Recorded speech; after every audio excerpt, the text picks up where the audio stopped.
14 এপ্রিলের মধ্যে বাংলাদেশের নদীগুলোর স্থানীয় নাম সহ তালিকা প্রকাশ করা হবে বলে জানিয়েছেন পানি সম্পদ উপদেষ্টা সৈয়দা রিজওয়ানা হাসান। দুপুরে রাজধানীর পানি ভবনে বিশ্ব পানি দিবসের আলোচনা সভায় তিনি কথা বলেন। পানি নীতি ও জাতীয় পানি সম্পদ পরিকল্পনা আপডেট করার গুরুত্ব তুলে ধরে উপদেষ্টা বলেন, আগামী বর্ষা মৌসুমে বন্যা ও জলোচ্ছ্বাস মোকাবিলার প্রস্তুতির পরিকল্পনা এপ্রিল মাসের মধ্যেই দিতে হবে।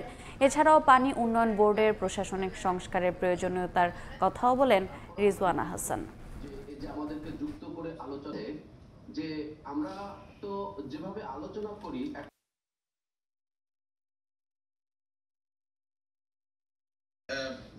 ব্যাংক প্রোটেকশন বোর্ড ফিরোজপুরে বৈষম্য বিরোধী ছাত্র আন্দোলনের সমন্বয় পরিচয় দিয়ে চাঁদাবাজি ও ঠিকাদারের অফিস ভাঙচুরের অভিযোগে একজনকে গ্রেফতার করা হয়েছে।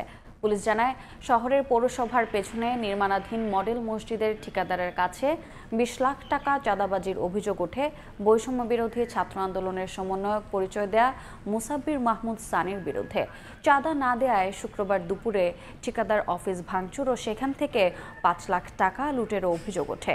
এ ঘটনায় সদর থানায় সানিসহ 3 জনের নাম উল্লেখ করে অজ্ঞাত 20 থেকে 25 জনকে আসামি করে মামলা করেন ঠিকাদার। এরপর অভিযান চালিয়ে সানিকে গ্রেফতার করা হয়।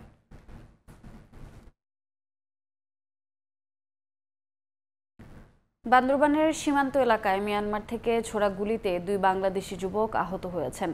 পুলিশ ও স্থানীয়রা জানান, শুক্রবার রাতে নাইক্ষুমছড়ির ঘুমধুম সীমান্তে কাঁটাতার পেরিয়ে শূন্য রেখায় প্রবেশ করেন জাহাঙ্গীর ও হোসেন নামে 2 যুবক। এ সময় তাদের দেখতে পেয়ে মিয়ানমারের দিক থেকে গুলি ছোড়া হয়। এতে গুলিবিদ্ধ হন দুজনই। তাদের উদ্ধার করে হাসপাতালে ভর্তি করেন স্থানীয়রা। সুন্দরবন পূর্ব বন বিভাগের কলমতেজি ফরেস্ট টহল ফাঁড়ি এলাকায় আগুন লেগেছে। ফায়ার সার্ভিসের 4 ইউনিটের কর্মীরা আগুন নিয়ন্ত্রণে আনতে ঘটনাস্থলে রওনা হয়েছে। সকালে বনের টেপারবিল এলাকা থেকে ধোঁয়া উঠতে দেখেন স্থানীয় বাসিন্দারা। খবর পেয়ে ঘটনাস্থলে ছুটে যান বনকর্মীরা। খাল থেকে আগুন লাগার ওই এলাকার দূরত্ব বেশি হওয়ায় পানির উৎসের অভাবে আগুন নেভাতে বেগ পেতে হচ্ছে।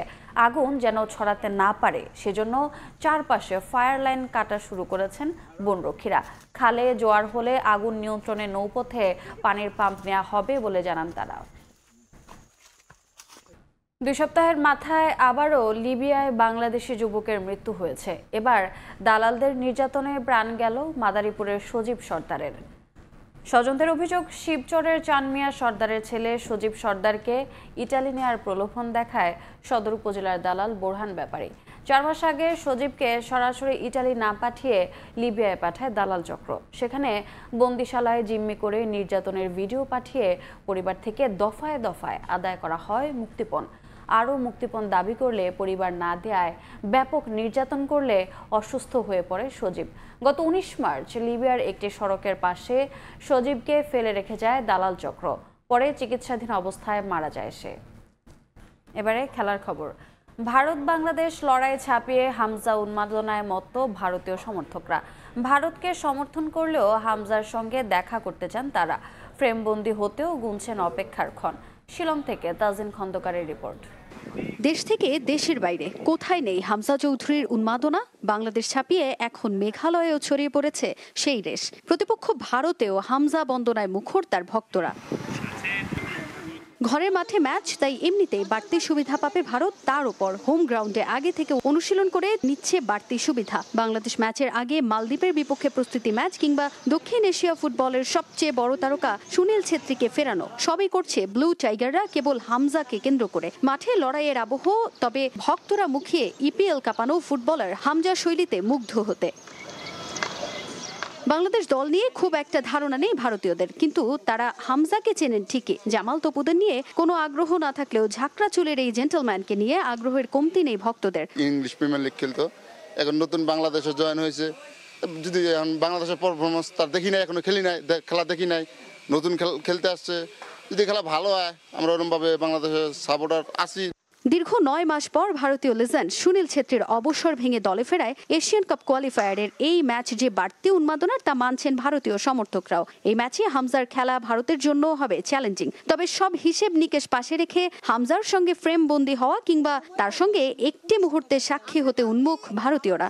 আমাদের তো গর্ব হচ্ছে যে বাংলাদেশ ইন্ডিয়া একসাথে খেলবে। হারা যেতে তো আছেই খেলার মধ্যে। এখানে বাংলাদেশ ইন্ডিয়া পুরো কন্টেস্ট হতে পারে। মাঠে নামলে সেটা দেখা যাবে কে হারে কে জেতে।